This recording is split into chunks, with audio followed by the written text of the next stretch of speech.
Excellent. So in partnership with Accenture, we're going to be exploring the digital identity landscape and how the potential of this technology empowers individuals across the globe. So get ready to dive into this important topic. We welcome David Treat, Drummond Reed, Marie Austenaa, and Jennifer O'Rourke. Welcome. Okay, well, good morning, everyone. I couldn't have planned this better that we start this conference today with our panel, because when you think about what we're going to talk about, identity is foundational to all the use cases that will be discussed today and all the topics and concerns and applications that we're going to hear such insights on. But if identity is a horizontal, and all these other use cases are verticals, we are indeed starting at the right point. You need to establish trust to transact. This is going to be something that you have to do in your personal life, and an organization will have to do in a professional or institutional capacity as well. You need to know who that nanny is that's going to watch your child. The more that you know about who they are, where they've worked in the past, if they have references, the more trust you have in leaving that person alone with your family. An organization needs to know if the other side of the transaction has sanctions activity against it. Are they AML compliant? Or are there other risks that need to be identified so that you can have more efficient and appropriate transactions? Without knowing who or what identity that you are interacting with, you can't establish trust, or the inverse is you can't quantify risk. So this is important. And now we find ourselves in a position where this idea of identity is evolving into digital identity. So we're going to get into it. My name is Jennifer O'Rourke. I previously worked for the state of Illinois as the blockchain liaison. We focused on quite a few digital identity use cases and actually got to know Drummond through my time there. And then moved on to start a company that focused on DLT-enabled digital identity, where I got to know Dave as well. And now I work at DTCC, where I'm leading our work on digital identity, but our ethos is that digital assets, including digital identity, is going to be an evolution, not a revolution. So today I'm joined by some of the paramount thinkers in this space, and all of these folks are notably founding members of the Open Wallet Foundation. I'm going to hand the mic over to Dave to kick off introductions and tell you a little bit more about themselves. Oh, thanks, Jen. Okay, I think this is working.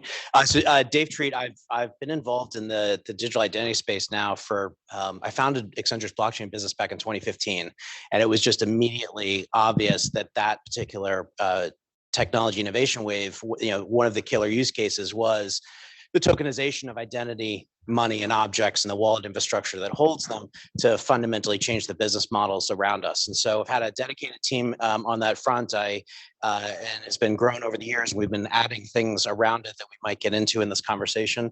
But I'm thrilled to be here with Marie and Drummond and Jen. Thanks for moderating. I'll turn it over to you, Marie. It's good. Yeah, also great to be here and great to have this panel. My name is Marie Austenaa. I'm heading up digital identity at Visa Europe. I think I beat you in terms of when I started in identity, 2014.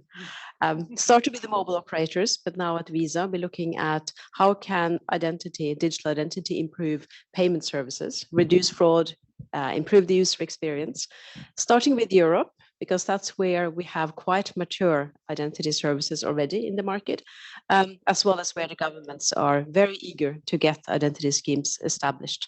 I think we can probably talk more about that as well. Handing over to Dave, to Drummond. Hi, I'm Drummond Reed at Gen, which was a new brand, the corporate overbrand, coming out of the merger of Avast and Norton LifeLock, two of the leaders in antivirus and consumer cybersecurity technology. And when they merged, they formed a division called Gen Digital Trust Services. And I'm director of trust services there. And trust is absolutely central, but the primary tool that I believe we're going to move into in the future of actually wielding trust and verifying trust, especially for consumers, but in fact for everything that needs identity, is the digital wallet. Now, this is the physical wallet, but I'm also the co-author of a book called Self-Sovereign Identity, and I frequently start talks by saying, this is self-sovereign identity. It's not centralized, it works everywhere, it's private, it lets you prove exactly what you need to prove to do the things we do in the real world today. We just need to make it digital. It sounds simple, it's actually extraordinarily complex and challenging, but we're making great progress, and that's what we'll talk about here today.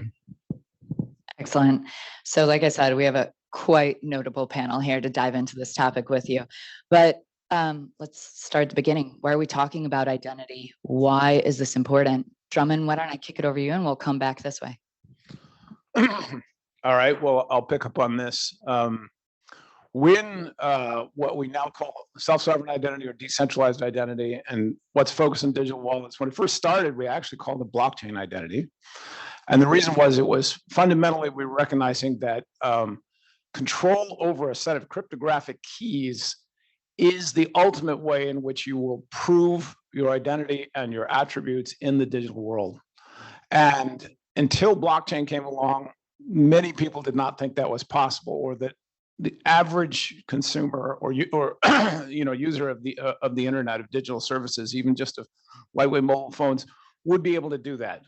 And it is a big challenge, but I keep holding up the wallet because this, as it moves on to this, most of you know that you're now carrying around in your pocket more computing power than took us to the moon.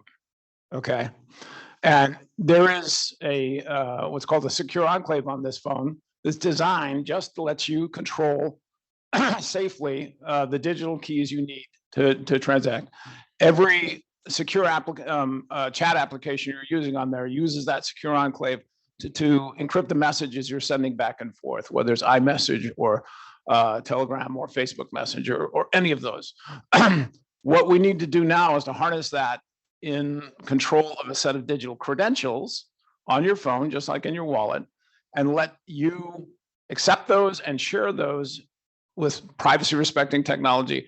That's the path we have going forward, and that we're working together at the Open Wallet Foundation to create open source and open standards, so that you're not locked into any proprietary digital wallet any more than you'd be locked into a bank. Over to you, Marie.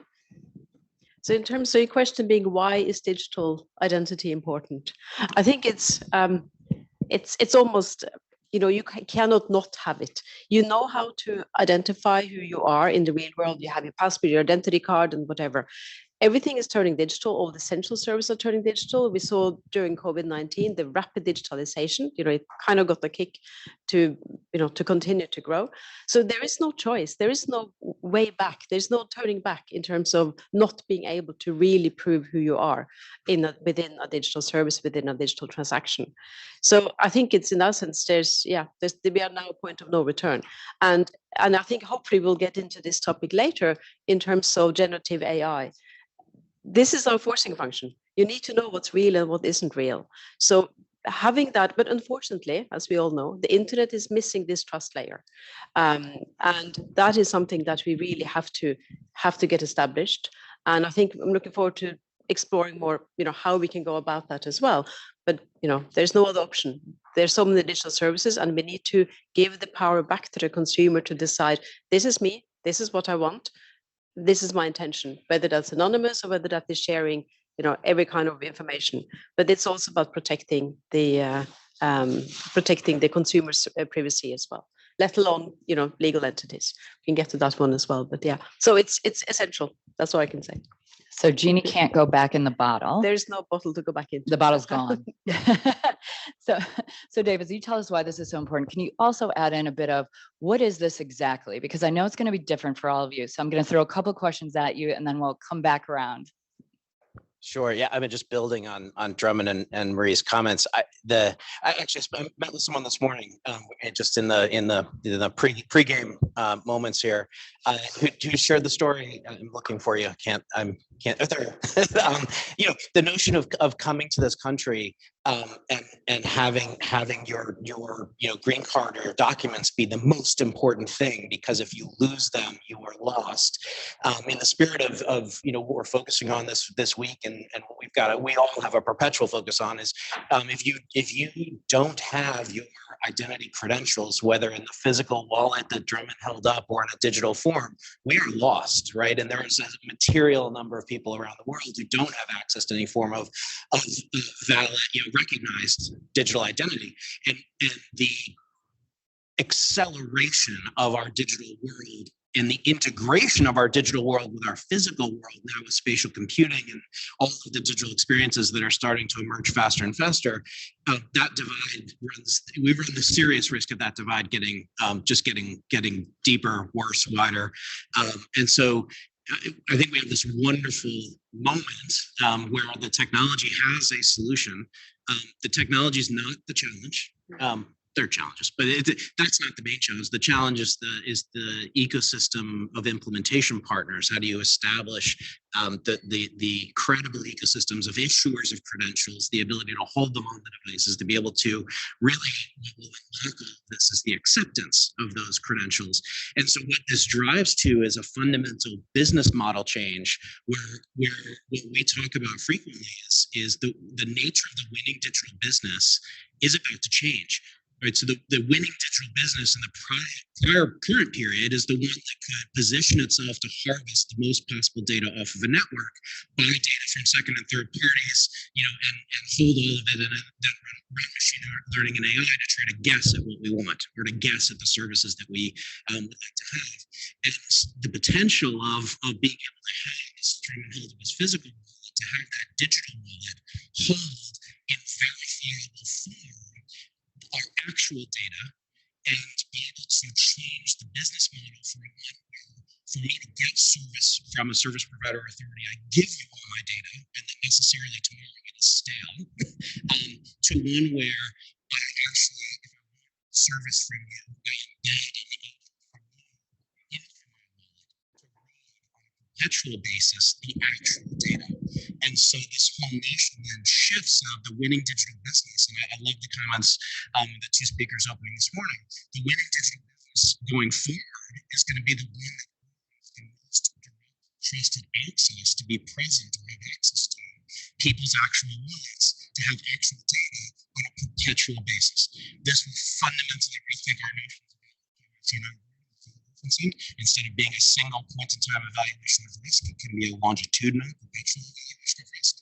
I don't have to me because I put in a random search term into my search engine, and perpetually it thinks that that's all I want.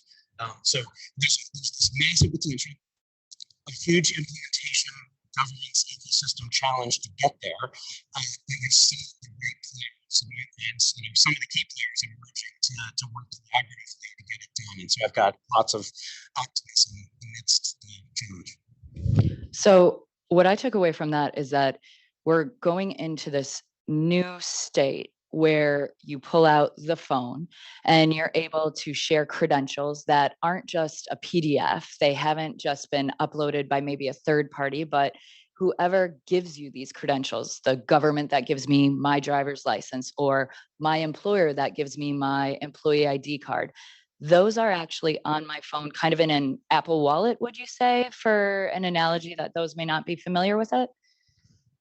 So I'll have Drummond and Marie help or fix this. But let's use a real example. When was the last time? Think about the last time you changed house wherever you live, right? How many different phone calls, emails, how many different service providers and authorities did you have to give your new home address? Last time I tried, it was well over 150. Like it was so in the U.S. context, there is a single source of truth for home address. Anyone want to call out what it is? IRS. Nope. Yep. Vipin got it. Unless you fill out that white card at the local post office, you are not your human affiliation with a physical address doesn't happen. You won't get your mail.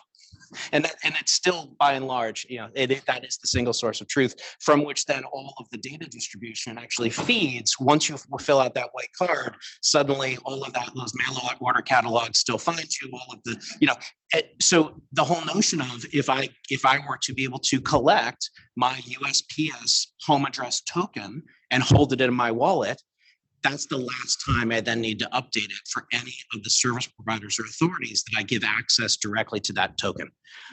Let's take it a step further. When I order something from an online retailer, I don't actually have to give them my home address. I just point them to my chosen delivery company who has access to the token, and they know where to send the package that I purchased. So now suddenly the retail community doesn't have to have my home address if I don't want them to. And so that notion is that this is a highly valuable functional token that is that allows you to manage your relationship with your ecosystem, as Drummond set up, in your own control. And if someone makes you mad, you can literally, as GDPR and California privacy and all the regulations want, you can sever that relationship. So wildly powerful. And no, it's not just a PDF; it's an actual linked service. Please add to that. Yeah, I have 2 points I want to add. That's a great vision for the future. Absolutely. And today we are at a stage where we look at probabilistic identity and truly verified identity because of the lack of a digital identity that you can trust. Today we have to gather signals, information from all over around us, all the transactions that we're doing. I see this from a payment perspective as well. And you don't know what's out there about you, what's being used in that particular transaction. And I think it's a risk. It's, privacy concerns around that. So I think that's an important change that is necessary for this trust layer, is to establish that digital identity. And this is all about who you are and what you want. And I think there's an important, as you're saying, who can provide a token into this identity wallet, who's able to read it, how do you ensure the trust around it? That's where I think there's also an important role of the government that needs to be considered. They need to, we need to have the necessary frameworks and rules around it, making sure that there's legal equivalence.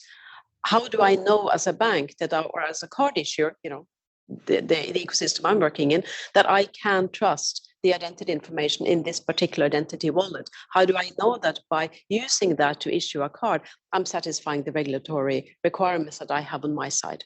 That comes back again to the infrastructure, the legal infrastructure, the legal equivalence of what's, the information that's there, as well as the process, liability, and who's responsible for what, that the governments really need to set in place as a trust framework. So I don't think we should kind of shy away. I mean, we need to hold the governments accountable, but they shouldn't overstep it. This is really about the private sector to run innovation, but it is essential. It is a collaboration in that sense.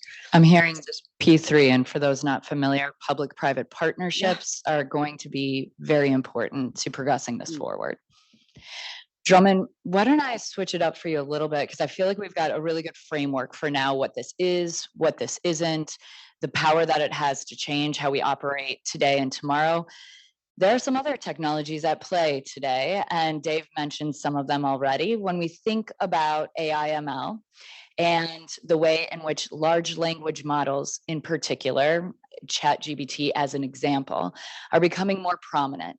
And we hear a lot of different opinions on how urgent this is and how much it will impact a variety of different spaces in our everyday lives, certainly a variety of different industries. What does AI/ML in all of its various implementations mean to digital identity right now?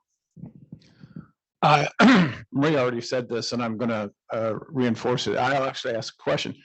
How many of you who have children have had the conversation with your children about some form of a safe word that they will use, and you agree to use as a family if you get an emergency phone call?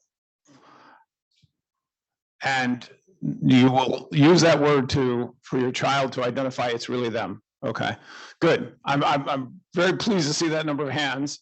I didn't have to do that because both of my children are now, well, one's an attorney, he's 31, and he was the one who actually asked me, hey, we're already dealing with this. He works actually in consumer protection of the Washington State Attorney General's office. It's that serious. I can tell you, Jen, as a cybersecurity company, we've worked on AI for a long time because you need it. If you're using any antivirus product, it is actually talking in the back end to back end services that are using AI to scan the internet and detect anomalies and bad actors. Okay, it's been in use there for quite a while. Digital wallet infrastructure. One of the things I want to point out is even though we hold this up and say, digital wallet, it'll be here on your phone. Okay, if it was only on your phone, how well would you trust it, right?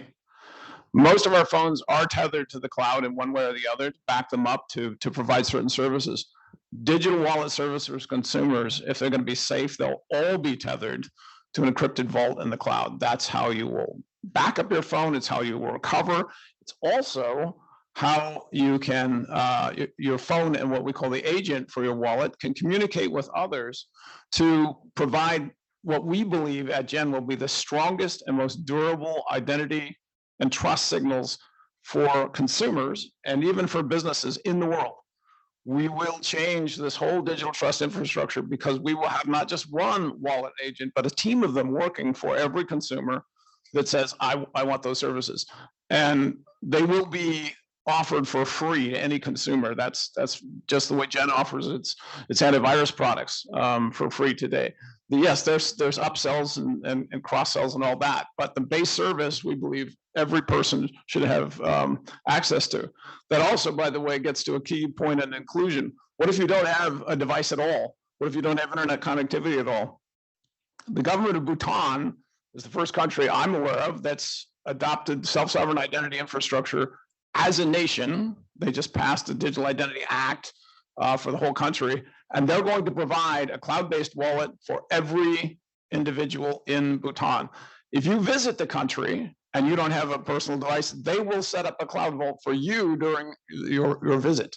That's how serious they are about the infrastructure working for everyone.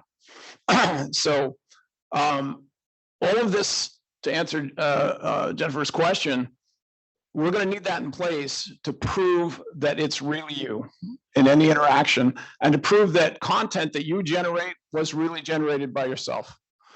We're going to need to mix content that comes from AI with your own, and you're going to be able to differentiate between the two. That's the number one thing. Every AI expert that I've talked to about it says the number one problem of all the others that we need to solve relative to AI is just being able to verify this content is AI and this content is not.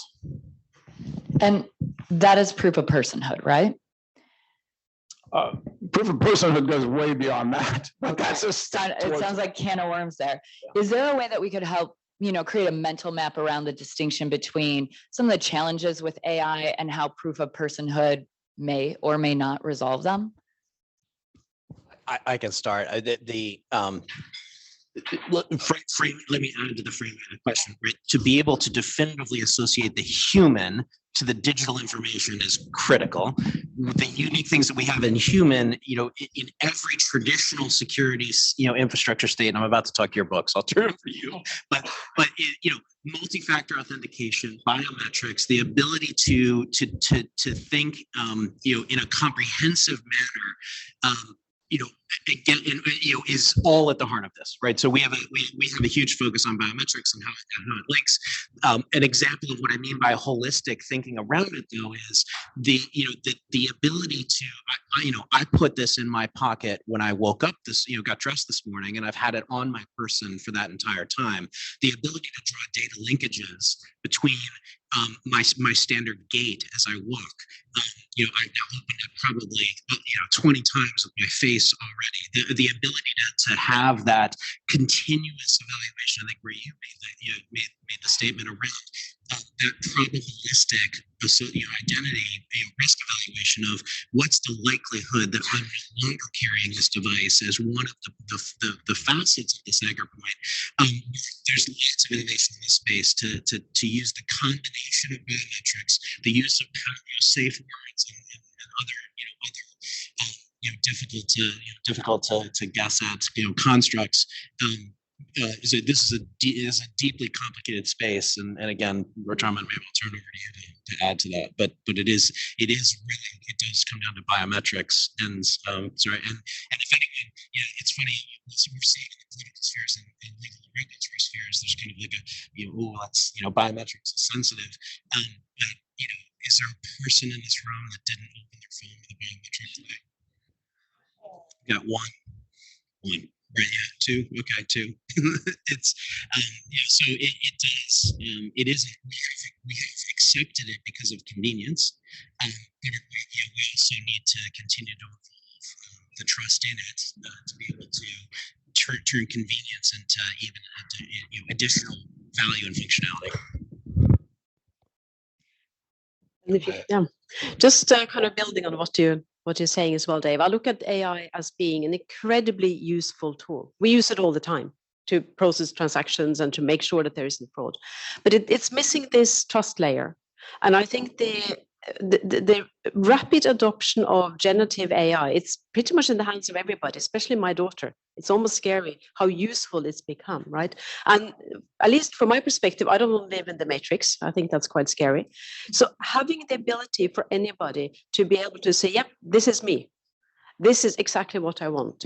And having this digital identity that you can trust and that has been verified, and I'll keep coming back to the role of the government and the trust framework, but being able to have that, you can say, no, this is me, this is my avatar, this is what is allowed to do, and this is not me.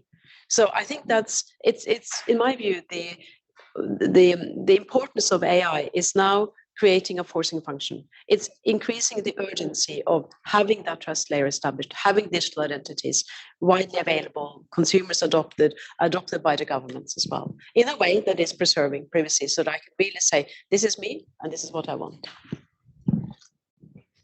I do want to actually build on that last point.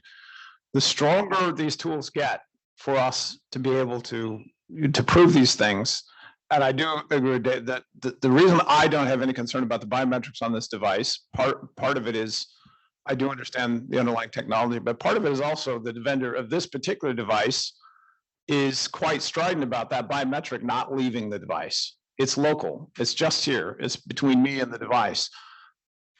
We already have standards evolving for digital wallets that if someone remotely, I'm doing a transaction, with a bank, or I'm buying something online, they need to know it's really me, but they do not have to have my biometric. They need the digital wallet on my device and the keys there to send a proof that I was liveness checked for this by this device. If they trust the device, they trust the biometrics on the device, then they can trust that assertion. They don't need the biometric. That's a safe way, a privacy respecting way to use biometrics, and that's what we need to do. If we follow that, we can get strong assertions of identity that are still privacy respecting, and that doesn't even go into zero knowledge proof protocols and all the other ways that we can build privacy into this infrastructure, frankly, better than we have it even in the real world. And I'm a huge believer in that, but we could take the whole rest of the panel on that, so I'll stop there. No, that's great.